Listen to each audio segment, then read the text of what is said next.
오늘은 2천만 원으로 살 만한 2천만 원짜리 중고차 5대를 소개해드리겠습니다. 저는 진행을 할 짬바정이고요. 안녕하세요, 곤잘로입니다. 기다린 것처럼 치고 들어오는군요. 인사를 안 해주셔가지고. 1,000만 원 언더도 한번 했고, 네, 1,500만 원 언더도 한번 했으니 네, 이제 뭐 2천만 원이죠. 2천만 원입니다. 네, 그래서 2천만 원으로 갖고 온 것 같은데, 네, 사실 2천만 원으로 중고차 시장을 가면 네. 살 수 있는 차가 너무 많아요. 답이 안 나오더라고요. 너무 많아가지고. 사실 2천만 원이면 신차로 준준형 차도 살 수 있고, 맞습니다. 그래서 2천만 원으로 준준형 차 중고로 사는 건 좀 아닌 것 같고 네, 이런 상황이다 보니까 곤잘로가 어떻게 갖고 왔을지가 좀 궁금한데 네. 조건이 어떻게 되죠? 오늘 일단 컨셉은 신차 대신 탈만한 2천만 원짜리 중고차 5대를 꼽아봤고요. 요즘 나오는 차들만큼 편의 장비가 많고 너무 오래돼 보이지도 않으면서 가격은 2천만 원 언저리인 그런 차들을 5대 꼽아봤습니다. 그러니까 단순히 2천만 원으로 살 수 있는 차를 그냥 가격으로만 필터를 건 게 아니라 네, 신차 대신해서 살 정도로 꽤 괜찮다. 맞습니다. 연식이든 주행거리든 옵션이든. 네, 네. 이런 것들이 괜찮은 걸로 갖고 온 모양이군요. 네, 맞습니다. 보통은 2천만 원으로 차를 살 때 이렇게 해야 되는데 네, 나 2천만 원 있으니까 한번 대형차 한번 타봐 라든가 의식의 흐름대로. 네. 이거 외제차도 살 수 있겠는데? 저는 외제차 가고 싶어요. 네, 라든가 하시지만 네, 좀 더 현실적으로 신차 대신해도 살만한 진짜 가성비 이거는 네, 맞습니다. 한번 그럼 소개 부탁드립니다. 네, 알겠습니다. 신차 대신 탈만한 2천만 원짜리 중고차. 그 첫 번째는 DN8 소나타입니다. 이거는 지금 현행 모델이잖아요. 맞습니다. 현역이죠, 현역. 네, 완전 현역. 네, 이거 2천만 원밖에 안 하나요? 맞습니다. 사고차 아니에요? 아닙니다. 용도 이력 아니야? 그런 거 아닙니다. 있을 아니야? 수도 있는데 어. 아닌 걸 찾을 수가 있습니다. 출시 초창기, 그러니까 2019년에 출고된 차들 중에서 렌트 이력 없고 소유자 몇 번 안 바뀌었고 보험 이력은 없거나 극히 적은 차들을 2천만 원 극초반대에서 구할 수 있습니다. 그래요? 네, 이게 소나타가 지금 인기가 없잖아요. 맞습니다. 그 수혜를 중고차 시장에서 보는군요. 2천만 원이면 사실 그 전작인 LF나 뉴라이즈랑도 거의 차이가 없는 건데. 맞습니다. 근데 이런 상태면 곤잘로가 주행거리 얘기를 빼놓은 것 같은데 주행거리가 많은 거 아니야? 아닙니다. 짧게는 15,000km에서 길게는 7만 km 사이에서 쉽게 구할 수 있습니다. 15,000이면 진짜 짧은 거고 네, 7만이면 일반 보증은 날라갔지만 파워트레인 보증은 또 살아있네요. 살아있죠. 모델은 어떻게 되죠? 주로 2.0일 것 같긴 한데. 네, 2.0 가솔린뿐만 아니라 유류비 면에서 좀 더 유리한 2.0 LPG도 많고요. 등급도 깡통인 스마트 말고 주력이었던 프리미엄도 쉽게 구할 수 있습니다. 이게 스마트 같은 경우는 그 트림명은 스마트인데 네네, 스마트 키도 없는. 맞습니다.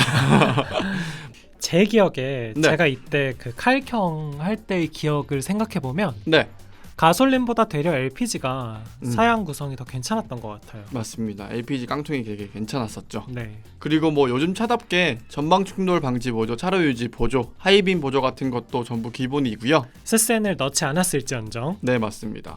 특히 출시 초창기 때 노란색, 빨간색 이런 차들 기억나시죠? 그거 잘못 고르면 시승차예요. 그쵸. 네. 그런 것들이 있는데 어쨌든 유채색 페인트들은 좀 더 가격적인 조건이 좋았습니다. 노란색보다는 그래도 빨강이 낫겠다. 노란색은 진짜 거짓말 안 하고 이제 운전면허 학원에서 쓰고 있기 때문에. 아니 차라리 운전면허 학원 같으면 괜찮은데 약간 그 M3 겨자색 느낌인데 그게 M3에나 어울리지. 그렇죠. 이 소나타 살 때 어떤 트림을 사면 좋을지 또는 주의할 점은 뭔지 한번 소개 부탁드립니다. 네, 주의할 점 3가지를 꼽아봤는데 좀 전에 말씀드렸다시피 사용 용도 이력, 그러니까 렌트 이력이 있는 차들이 좀 많아요. 차 특성상 많죠. 네, 렌터카 이력이 있다고 무조건 안 좋은 건 아니지 않습니까? 좋을 건 하나도 없죠. 네, 안 좋을 맞습니다. 게 있으면 있지. 네, 좋을 건 또 네. 하나도 없기 때문에 네. 사용 용도 이력을 꼼꼼하게 체크해 보시는 게 좋을 것 같고요. 네. 이건 또 중요해요. 출시 초창기 때 소나타가 느리다고 엄청 욕 많이 먹었잖아요. 2.0. 맞습니다. 오히려 LPG가 더 낫다는. 네. 그런데 2020년 4월에 나온 2020년형부터는 변속기 로직이 개선되면서 그 답답함이 좀 해소됐다고 합니다. 똑같아요. 네, 그냥 그 전에 거 사도 됩니다. 네. 그리고 이건 진짜 실수할 수도 있는데 최근에 나온 2.0 가솔린은 센슈어스 디자인이잖아요. 그런데 초기형은 메기타. 사실상 이 가격대에 살 수 있는 2.0이나 LPG 모델은 전부 그냥 센시어스 디자인이 아니라고 봐야죠. 맞습니다. 트림 추천은 안 하나요? 트림 추천은 프리미엄부터 보시면 될 것 같습니다. 프리미엄에서는 뭐 버튼 시동 스마트 키라든지 이런 것들이 기본으로 들어가는 것들이 좀 많기 때문에. 근데 그 아래 트림에서 또 옵션을 넣어도 되잖아요. 스마트 스페셜 이런 건 없나? 스마트 스페셜은 없었습니다. LPG 같은 경우는 기본형에서 넣을 수 있는 게 되게 많았던 것 같은데. 기본형이 아예 달려있는 것들이 많았죠. 제가 이걸 정리해서 표로 띄워드리겠습니다. 여기. 네. 근데 저 할 말이 있습니다. 소나타 보시는 분들 중에서 유류비가 좀 걱정이다 싶으시다면 요새 또 LPG도 이미 비싸져서. 네, 맞습니다. 그래서 한 세대 전 모델인 소나타 뉴라이즈 하이브리드를 보시는 것도 좋은 선택이 아닐까 싶습니다. 비교했을 때 비슷한 조건에서 50만 원에서 한 100만 원 정도 저렴한데요. 복합 연비가 뭐 리터당 18km 가까이 나오니까 유류비로서 충분히 상세 가능하고요. 뭐 소나타 뉴라이즈 하이브리드가 옵션이 좀 모자라지 않을까? 그것도 아닙니다. 하이브리드답게 깡통에 스마트부터 프로토 에어컨 달려 있고요. 버튼 시동 스마트 키, 오토라이트, 뒷좌석 에어벤트 이런 것도 전부 기본이었거든요. 다만 스마트 센스는 그 전방 충돌 방지 보조 이런 것들은 모던부터 추가가 가능한 옵션이었으니까 ASCC 같은 게 꼭 필요하다면 뉴라이즈 하이브리드 살 때 참고하시는 게 좋을 것 같습니다.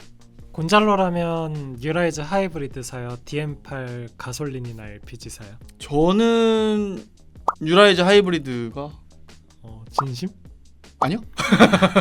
저중심 설계 이런 거 아니고 사실 2.0 한 세대 전 플랫폼인데? 사실 저는 DM8 갈 것 같긴 합니다. 근데 왜 그렇게 거짓말하세요? 뉴라이즈도 한번 봐주세요, 여러분.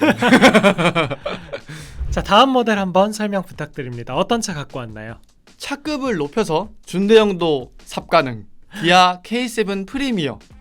K7 프리미어도 2천만 원 언저리에서 구매가 가능합니다. K7 프리미어라면 연식이 네. DM8하고 거의 동시대잖아요. 그쵸. 19년 6월부터 나왔었습니다. 그럼 완전 똑같나요? 조금 다르구나. 조금 다른데 비슷하죠. 네, 겹쳐 있습니다. 근데 이게 가격이 비슷해요? 소나타랑? 네, 스타팅 가격이 3,100만 원이 넘었었는데 맞아, 얼마 안 했죠 사실. 네, 그래도 뭐 출시 2년 반 만에 1,000만 원이 증발했습니다. 다만 소나타는 현역인데 네, K7은 엄밀히 말하면 구형이 됐죠. 단종됐죠. 네, 네, 그리고 확실히 뭐 대형차가 네, 중고차 시장에서는 차급이 낮을수록 감가가 약한 것 같아요.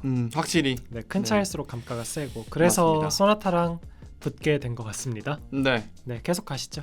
물론 누적 주행 거리는 소나타보다 긴 편입니다. 2천만 원 언저리라면 8만 킬로에서 15만 킬로 사이의 매물들이 포진되어 있는데요. 사실 대체로 준대형 차들이 주행거리가 조금 있는 편이에요. 그래도 같은 시기에 나왔던 그랜저 IG에 비하면 연식에 따른 장점은 존재합니다. 확실히 IG보다는 비인기 차여서 네, 그래도 한 1년 정도 더 새 걸로 갈 수 있죠. 맞습니다. 좀 더 새 걸로 갈 수 있어요. 최대 2년? 2년 정도로 보면 될 것 같습니다. 그래요? 그랜저 IG가 16년부터 나왔었는데 IG가 인기가 너무 대단하구나. 맞죠, 그렇죠. 얘가 기본 구성이 되게 괜찮았고 일단 되게 괜찮았죠. IG보다 조금 크고. 맞습니다. 네, 설명 구체적으로 부탁드립니다. 네, 뭐 옵션 같은 것들을 봤을 때 기본 옵션이 LED 헤드램프, 전자석 열선, 천연 가죽 시트, 전자식 파킹 브레이크 이런 것들이 전부 기본형부터 들어가 있었고요. 그리고 뭐 에어백도 9개씩 달리고 소나타도 8개 아닌가요, 근데? 무릎 에어백이 하나 더 있나 보구나. 그리고 대답 안 함. 모르는 건 이제 대답 안 하기로 했어요. 자막으로 점점점. 역시나 전방 충돌 방지 보조, 차로 유지 보조도 전부 기본입니다. 네. 곤잘로는 K7 프리미어 어떻게 생각해요? 저랑 굉장히 인연이 안 좋은 차이기 때문에 개인적인 악연 말고 차 자체를 어떻게 생각하냐고. 뭐 저는 사실 네, 명확하게 얘기할 수 있어요. 어떻게요? 소나타는 DM8이든 뉴라이즈 하이브리드든 차 좋다고 봐요. 왜 제가 이렇게 물어볼까요? K7 프리미어에서 저 타보니까 좀 별로더라고 차가. 왜요? 일단 운전대감이 네. 그랜저보다 핸들링이나 하체 하체 감각이 그랜저보다 별로였고 맞아요. IG보다 별로였고 네. 엔진이 노킹이 맞습니다. 2.5가 노킹이 너무 심하던데. 맞습니다. 이게 스마트 스트립 2.5 처음 올라간 엔진이었을 거예요. 첫 차. 도입이었죠. 네네. IG는 이때까지 2.4 고집했었고 맞습니다. 이게 사실 초창기 때 말이 많았죠. 시동 지연이나 뭐 주행 중 시동 꺼짐 이런 네. 문제들이 있었는데 초기 생산분 6,000대가 리콜이 들어갔었죠. 그래서 이게 혹시나 초기 생산분을 구매하신다면 이게 리콜이 된 건지 한번 확인해 보시는 것도 좋을 것 같고요. 아니 이런 문제차를 알면서 갖고 왔다는 거야 지금? 이제 뭐 싸서? 네, 가격적인 면에서 비교적 뭐 신모델이기도 하고 네. 이런 단점에도 불구하고 네. 1, 2년 더 된 IG보다는 K7이 나을 것 같긴 해요. 그렇죠. 차량도 무시할 수 없으니까. 네, 차의 컨디션이나 또 네. 그리고 LPI 모델 같은 경우는 더 뉴 그랜저 LPI와는 다르게 그 도넛 범배가 안 들어갔습니다. 큰 거 그냥 가스통. 네, 맞습니다. 그래서 트렁크 공간이 좀 좁으니까 그것도 참고해 보시는 게 좋을 것 같습니다. LPI는 이 가격으로 도전이 안 될 것 같은데. 할 수 있더라고요. 근데 주행거리 많은 택부 거. 차가 좀 뭐 살 컨디션이- 수는 있다. 네, 살 수는 있습니다. 돈 좀 더 내고 좋은 거 이거는 거의 보시면- 불가능에 가까운 가능 아닌가요? 제 개인적으로는 K7 프리미어는 네. 그렇게 추천하고 싶진 않은데 이 음. 가격대에서 또 준대형 차를 고르라고 하면 2,000으로 고르라고 하면 또 어쩔 수 없이 그냥 이걸 살 것 같긴 하네요. 자연스럽게 보게 되더라고요. 네. 이거를 이렇게 가격 레인지를 보니까 2년 더 된 IG보다는 그래도 낫지 않나 싶기도 하고. 맞습니다. 네. 2년이면 그렇죠. 자, 다음 모델 추천 부탁드립니다. 네. SUV도 가능합니다. 스포티지 더 볼드. 스포티지 4세대 후기형 모델인데요. 근데 왜 그 수많은 SUV 중에 네. 사실 지난 시간에 투싼 추천했잖아요. 1,500만 원짜리 언더에서. 네. 네. 근데 왜 이번엔 스포티지인가요? 투싼을 일단 다뤘기 때문에 아, 형제차로. 네, 형제차이기도 아, 해서. 네. 그런데 투싼이랑 출시 시기는 서로 엄청 비슷하거든요. 그렇죠. 근데 감가는 좀 더 들어간 편이더라고요. 스포티지도 투싼보다 감가가 더 세구나. 조금 더 들어간 편이고 2천만 원 언저리라면 일단 뭐 누적 주행 거리 2만에서 5만 킬로밖에 안 된 차도 쉽게 구할 수 있었습니다. 거의 새 것 같은. 네, 물론 뭐 무사고에 보험 이력이 극히 적은 차들 매물기들 기준이고요. 그리고 사실 스포티지 디자인이 별로 오래돼 보이지 않는 것 같아요. 아직 신형이 별로 안 돌아다녀서 그런가? 그쵸. 출시는 사실 TL 투싼 페리랑 똑같은데 더 길게 그러게, 투싼은 더 팔아가지고. 오래된 느낌이 난다. 맞습니다. 네. 곤잘로가 왠지 이 말 할 것 같은데 제가 지난 시간에 해서 네, 맞습니다. 제가 또 1.7 사지 말라고 할 것 같은데. 네, 맞습니다. 네, 1.7 사지 말라고 하는 이유는 투싼 같은 경우는 1.6 가솔린이랑 1.6 디젤, 1.7 디젤에는 DCT가 들어갔었죠.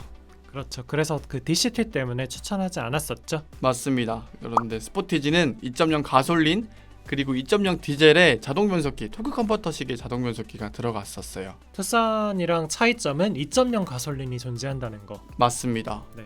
변속기도 다르고요. 일단 1.7이나 1.6 디젤만 사지 마라. 네. 2.0 가솔린은 거의 없을 거예요. 2.0 가솔린 매물은 거의 없는데 2.0 디젤 매물은 한 70% 이상 됩니다. 투싼에 비하면 2.0의 비율이 좀 높은 편. 맞아요. 확실히 높아요. 근데 스포티지는 2.0 디젤의 비율이 엄청 많기 때문에 뭐 내구성이나 주행성 면에서 좀 더 강점이 있을 수도 있겠죠? 잘 나가죠. 잘 나가죠. 엄청 잘 나가죠. 근데 스포티지가 제가 봤을 땐 투싼보다 고속 주행 안정성이 별로였어요. 아, 그래요? 네. 고속에서 좀 오. 앞이 나르는 느낌이 났었어요. 그래요? 네. 뭐 그냥 제 시승 경험을 얘기하는 겁니다. 네. 네. 스포티지는 그냥 거두절미하고 2.0 디젤을 사는 게 네. 답인 것 같아요. 다만 스타일 때문에 스포티지 더 볼드를 보시는 분들도 있으실 텐데요. 차 이미지가 좀 젊기 때문에. 네. 그런데 스타일 업 옵션을 안 넣으면은 안개등이나 LED 헤드램프 같은 게 다 빠지거든요. 근데 그게 들어가 있는 차가 잘 없어요. 그쵸. 길에서 봤을 희한하게 때 잘 없더라고. 맞아요. 그런데 외관상 차이가 좀 크게 나기 때문에 이 부분만 좀 조심하시면. 잘 찾는 게 좋고 네. 순정 랩이 달려 있는 거 찾으시고 네. 특히나 오늘 나온 차들이 사실 대체로 좀 그런데요. 네. 지금까지 언급한 차들 사실 때는 꼭 보험 이력을 조회하시고 그 보험 이력에 보시면 용도 이력 횟수가 다 나와 있거든요. 맞습니다. 그게 0회인 걸로 찾으시는 걸 권해드리고 싶어요. 아마 이 차 왜 싸지 하면은 용도 이력 있을 거예요. 역시나 오늘도 현대기아 파티군요. 아닙니다. 지난번에 비하면 기아가 좀 많긴 해. 파티 맞잖아 지금. 한 대 더 준비했습니다. 오늘 제가 추천드릴 차 중에서 가장 저는 개인적으로 매력적인 차량. 개인적 선호를 반영한 네. 추천이라기보단 알아봤더니 이것도 살 수 있네. 약간 이렇게 돼서 찾아본 건데 네. 쉐보레 트레일 블레이저. 좋죠. 네, 차 되게 좋았었죠. 트레일블레이저도 2천만 원 언저리에서 구매할 수 있고요. 네. 2천만 원 언더라면 주행거리 2만 킬로, 출고 2년 이내에 세핑급 중고차도 뭐라고요? 세핑 구매가 가능합니다. 짬바정 쌤도 말씀드렸지만 차 자체가 되게 완성도가 좋았었던 기억이 있습니다. 그리고 소형 SUV 치고 커요. 맞아, 실내가, 실내가 네. 엄청 넓죠. 네, 실내가. 뭐 디자인도 나쁘지 않고 일단 이 차가 후속 모델이 나올지 안 나올지 모르기 때문에 디자인 바뀔 일도 뭐 당분간 없을 것 같고. 네. 근데 지금은 네. 21년형이 나오면서 네, 엔트리에도 무조건 1.3 터보, 1.35 터보죠. 맞습니다. 그걸로 바뀌었는데 네. 초기에는 1.2 터보가 LS LT에 있었단 말이죠. 맞습니다. 엔진이 두 가지였죠. 그래서 그거 고르면 조금 추천하고 싶지 않은데 개인적으로 네네네. 곤잘로는 어떻게 봐요? 1.2 터보도 물론 시승을 해봤었는데 출력이 크게 모자라다는 느낌은 없었거든요. 없었지만 뭐 진동 같은 면에서는 확실히 좀 차이가 있었습니다. 그러니까 이런 느낌이에요. 1.2가 짜장면이고 1.35가 곱빼기가 아니라 1.35가 짜장면이고 1.2는 미니 짜장면? 짜파게티. 아니 그게 아니라 뭐 맛보기면 아 뭔가 좀 그러니까 정상이 1.35인 것 같아요. 정상이 1.2가 아니라. 제 얘가 이해가 되시나요? 아 이해가 갔습니다. 바로 이해가 갔습니다. 애기살이. 아닌가? 1.35를 사시라는 말씀을 드리는 거고 네. 1.2는 뭔가 좀 부족한. 맞습니다. 그리고 전륜구동이랑 사륜구동이랑 변속기도 다르고 해서 사륜구동은 이 가격에 어려울 것 같은데. 어렵긴 합니다. 뭐야? 앞자리 2,000이면 다 추천하는 거야? 그렇지 않습니다. 근데 트블 차 참 괜찮아요. 네. 네, 아예 전륜구동도 상관없어요. CVT도 괜찮았고 네. 대려 전륜으로 사면 뒷자리 바닥이 완전 평평한 전기차처럼 네, 맞습니다. 프로펠러 샤프트가 없어서 네. 그런 장점도 있고 주행성도 괜찮았고 CVT도 괜찮았고 네. 실내도 넓고 다만 저는 이 차가 묘하게 멀미가 나더라고. 그 이유는 잘 모르겠는데 그 시승차 약간 담배 냄새 났잖아요. 맞아요. 그때 그랬죠. 이상하게 내가 운전을 하는데 내가 멀미가 나더라고. 맞아. 근데 간혹 그런 차들이 있거든요. 운전하면서도 멀미가 내가 느껴지는. 운전하는데 멀미 나는 차. 네네네네. 지금 생각에 네. 이거 그냥 지금 진짜 든 생각인데 네. 그 노이즈 캔슬링 있었잖아요. 사륜구동 모델에 있죠. 프로비어서 네. 그것 때문인가 싶기도 하고. 곤잘로라면 지금까지 나온 차들 중에 뭐 삽니까? 저는 트블 아니면 소나타. 남에게 추천한다면 소나타. 잘 모신가요? 짬바 선생님은요? 저는 2000이면 그냥 새 걸 살 것 같긴 한데 아반떼 새 거 살 것 같긴 한데 꼭 네. 여기서 골라야 한다면 네. 못 고르겠고. 그래요? 그러니까 이게 되게 곤잘로가 어떻게 보면 추천을 잘해온 거예요. 이 중에 못 고르겠다는 건 다 괜찮은 차라는 의미잖아요. 남에게 추천한다면 스포티지를 할 것 같긴 해. 스포티지요? 네. 오. 일단 SUV고 디젤이어서 타면서 행복해할 것 같고 K7을 추천하면 짬바정 네가 추천해준 차 진짜 좋긴 좋은데 기름은 좀 먹더라? 이렇게 아쉬운 소리 할 것 같고 소나타는 난 좋은데 사람들이 이거 왜 샀냐고 물어보더라고 이럴 것 같고. 그럴 수도 있을 것 같아요. 네. 뭐 트레일블레이저야 당연하고. 네네. 근데 스포티지가 그런 이슈로부터 가장 자유로운 무난한 저에겐 가장 무난한 추천이 될 것 같습니다. 중고차니까 뭐 디젤이어도 상관없고. 그쵸. 주행거리도 짧고. 네. 주행거리 짧으니까 일단은. 네. 네. 근데 저라면 그냥 아반떼 새거 살 것 같은데. 나한테 2천만 원 있으면 그렇죠. 아반떼 새거는 아니면 이럴 수도 있겠다. 어떤 거요? 21년형 트블 LS가 네. 1.35 터보가 기본이고 네. 옵션으로 모니터도 넣을 수 있거든요. 그래요? 네. 반드시 네, 안 차- 되는 게 가죽 시트가 안 되는 게 단점인데 네. 그거 나와서 하고 그쵸. 휠도 나와서 바꾸고. 그래요? 저는 그래서 트블 LS를 사지 않을까. 22년형이 또 나왔구나. 제 생각입니다. 한번 읽어볼까요? 알겠습니다. 네, 그럼 뭐 이 정도로 마치도록 하시죠. 네, 알겠습니다. 하나, 둘, 셋. 안녕.